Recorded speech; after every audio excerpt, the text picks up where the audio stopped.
Hey, welcome back. Remember that song, Welcome Back from Welcome Back, Cotter? I know I can't sing, but welcome back. Welcome back. So, you read the fifth revelation. You started Grace. You answered those journal questions, and you read the fifth revelation commentary. You answered the fifth revelation journal questions, and you know the routine. If you didn't do that, hightail it on out. Come back when you've done that. Don't rob yourself of any of the exercises that you need to do. Don't rob yourself of the journal questions. Don't rob yourself of the journal challenges. They are a part of your growth. So if you have done all of those things, if you read the fifth revelation, I'm going to get it together. The fifth revelation commentary, answered those fifth revelation journal questions, then welcome to your second installment of Grace, and let's dig a little deeper. So, there was a story in the news, and it was, I think maybe I saw that story a couple of years ago. So it was to someone, and I think you've all heard this story because I think they did it in different cities and states throughout our nation. But there was a couple years ago, someone went to a drive-through window and they decided to pay for the passenger's meal directly behind them.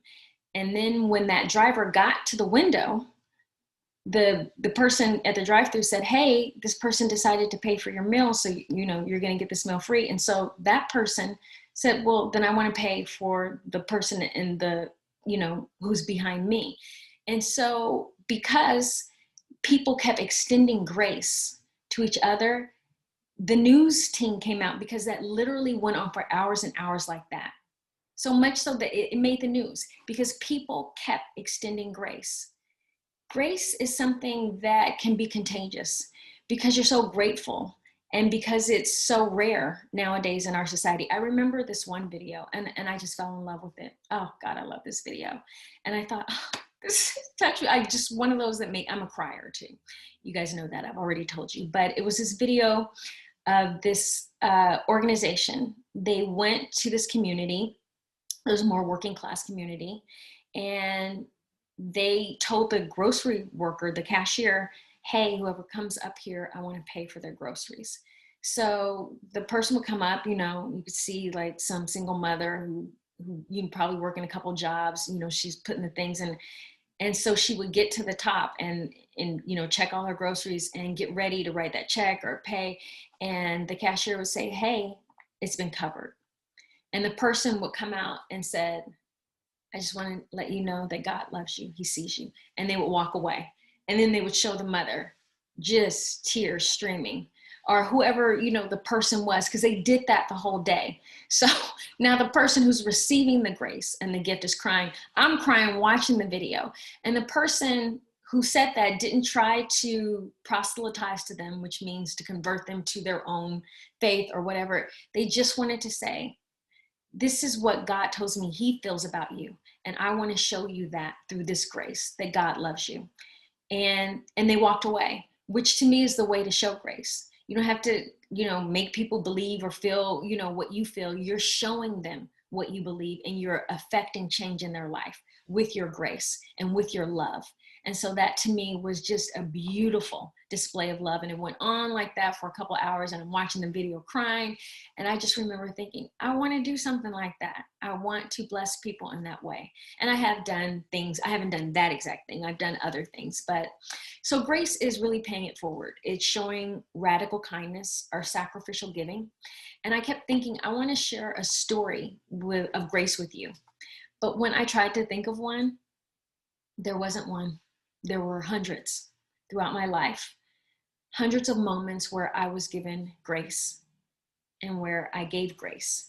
And so I thought about them, and I thought about some that really stood out to me. There was the time when my cousin, when I moved into this apartment, and she came over and she stayed up all night painting this mural on my wall of my new place because she wanted it to look nice for me. I mean, she literally, I went to sleep and woke up, and when I woke up, she was still painting that mural.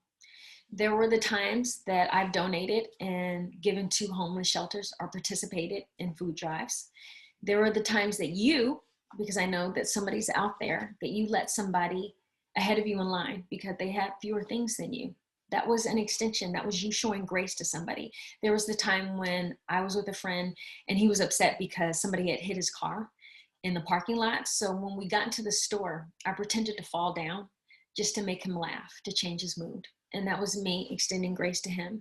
There was a time when I was growing up, and I've shared this with you guys, and my mom worked 2 and 3 jobs to make sure that I could take dance and gymnastics lessons.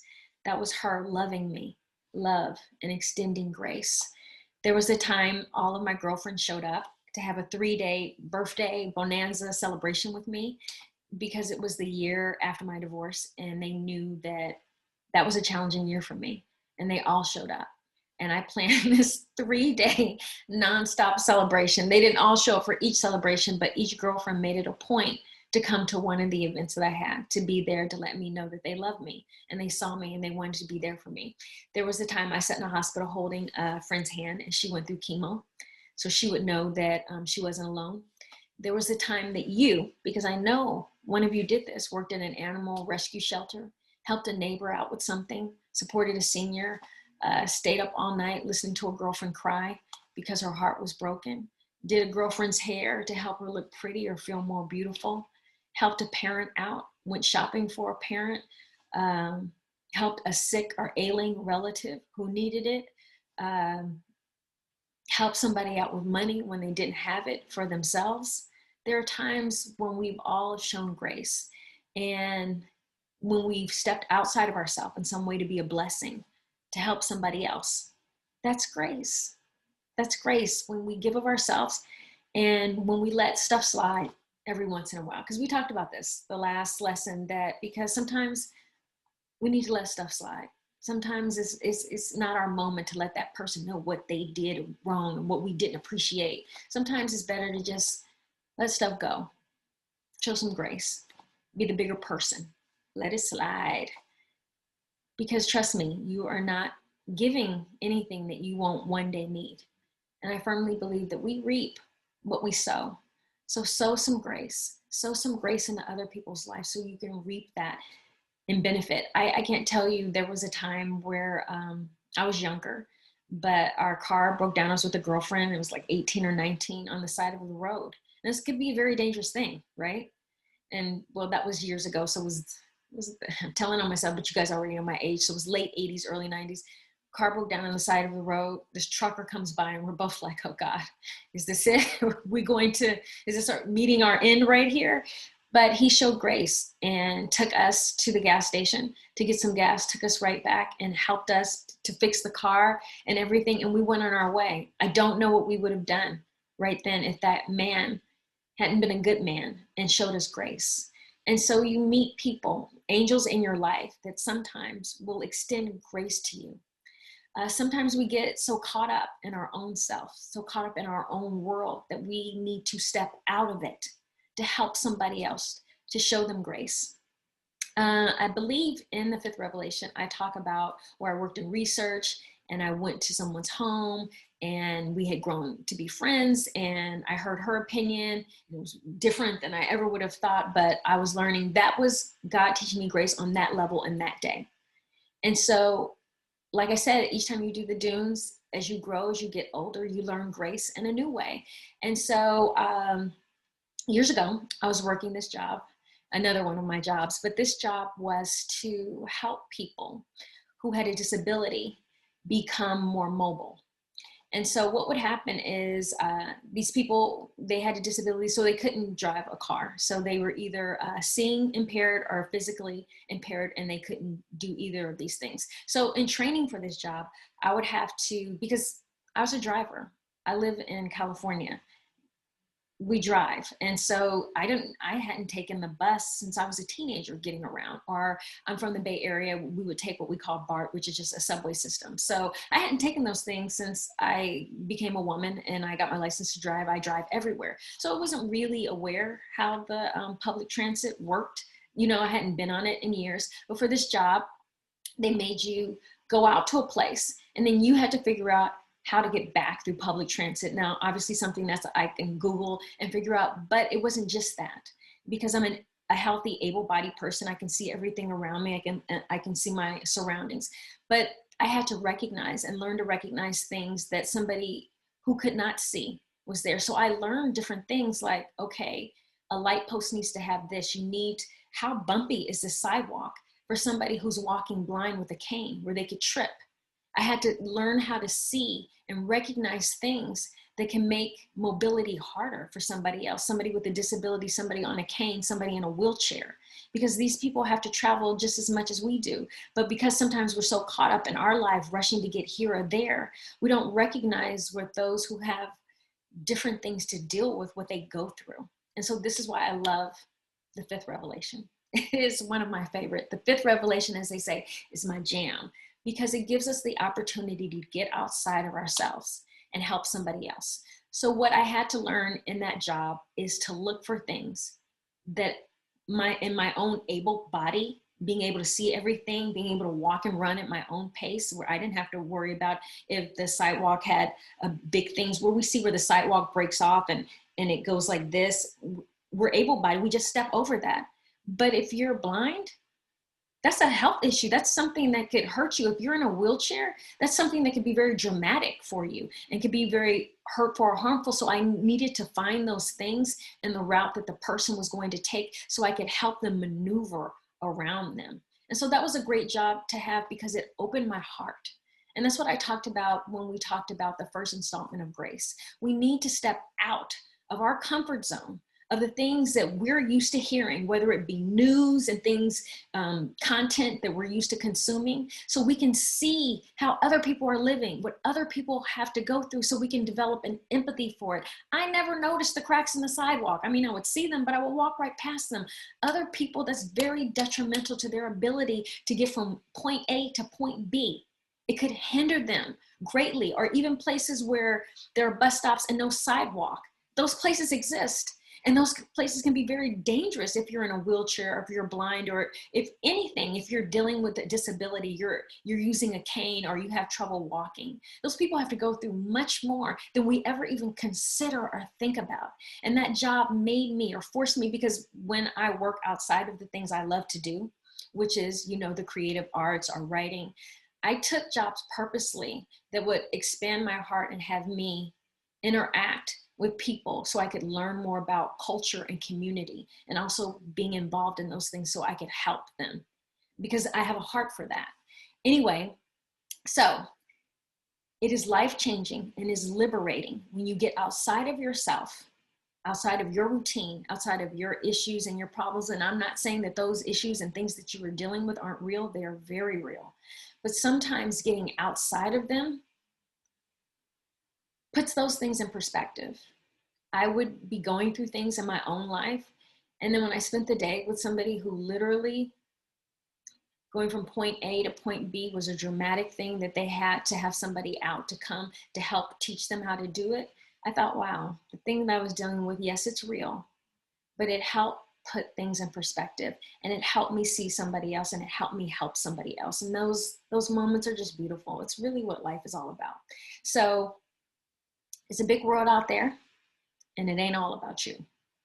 That's what I learned. And that's what I want you to learn with Grace. So this week, I want you to begin prep for your 5th Revelation Challenge, which is to do something for somebody else. Yay, I told you, it's my jam. It's my jam. I love when we get to help and give to other people. So this is something that needs to be planned out. I want you to begin planning it now. Get your heart and mind ready, because we're going to do it on the 5th Revelation next week. I'm going to talk to you, and then of course you're going to do your 5th Revelation Challenge. So begin to investigate what you're going to do. Now, of course, I'm going to highly, highly, highly recommend some things to you. I recommend, and in fact, yeah, highly, highly, highly recommend. I'm not going to say you must do it, but I highly recommend, and I'm sure I'm putting it in down below. So look below, it should be in that thing where you see all the assignments and stuff. Volunteermatch.org. So volunteermatch.org. I highly recommend this site. What happens on the site is you put in your zip code, and volunteer opportunities pop up in your area. Now, what's great about this site is they don't have to be done where you leave the house and actually go leave your home to do it. There are things there you can do administratively, virtually, or if you say, hey, I want to be out in the community, I want to be helping people, then you can do it that way too. So the categories run the gamut from working with animals, human rights, working in the community, working with seniors, which I also love to do. And those are not your thing. They have volunteer stuff for people who like to work with computers, tech stuff, arts, culture, education. Education's your thing. If you're great and you're a teacher and you want to help somebody with math, literacy, health, medicine, you name it. They have so many things on there, volunteermatch.org. There are also apps where you can help. I signed up for an app. Where's my phone? It's called Be My Eyes. And it's where you can help the seeing impaired. And so I'm doing the research now. You go on the app and they first teach you before you can be of use how to help. So it's an app you can download. It's called Be My Eyes. I'm highly recommending volunteermatch.org, but I'm leaving this up to you because maybe there's a friend or family member that you know needs help. And so you're like, Erin, I actually got it right in my family. There's somebody who I need. And that's a great place to start. Then, hey, you know your life more than I do. So I recommend volunteermatch.org. If you can't think of anybody right off the bat, if you go to volunteermatch.org and you don't see anything, which I doubt, I seriously doubt it. But if you do, then try an app. Like I said, I downloaded Be My Eyes because I wanted to do that. And just begin to do the research. You're not going to start this week. You're going to do the research. You're going to investigate. If it's somebody in your family, then that's where it is. If it is outside of your family, volunteermatch.org, download an app, whatever. Okay, so this week we are also starting our new mirror work. So it's time for those affirmations. They are below, but I want to go over them with you. So I'm going to say them and then I'm going to come back and we're going to say them together. So this week you're going to look yourself in the mirror and you're going to say, I now extend the love, compassion, and patience to others that I want to receive. I accept others with grace and kindness, realizing that we are all unique and therefore beautiful in our own way. I am at peace with myself, therefore I extend peace to others, knowing that what I give returns to me multiplied. So now we're going to do it again. I'm going to say it, and you're going to repeat after me, okay? Here we go. And of course, this is your mirror work, so you will be saying this to yourself every day, but I'd like us to end with doing mirror work together. I now extend the love, compassion, and patience to others that I want to receive. I accept others with grace and kindness, realizing that we are all unique and therefore beautiful in our own way. I'm at peace with myself. Therefore, I extend peace to others, knowing that what I give returns to me multiplied. All right. Grace, extend grace, because what you give returns to you multiplied. Sow the seed of grace. Do the research. Begin your new mirror work. I love you. Love, love, extend grace. And I will see you in our private Facebook group. I can't wait to hear. And two, put in our private Facebook group, if you're researching and you find cool new apps that are applicable to this revelation that allow people to do something for somebody else, be sure to share that with us in our private Facebook group, Live More, Carry Less private Facebook, Live More, Carry Less Boot Camp for the Soul private Facebook group. So go ahead and share those apps with us. I love you, and I will see you next time. Bye.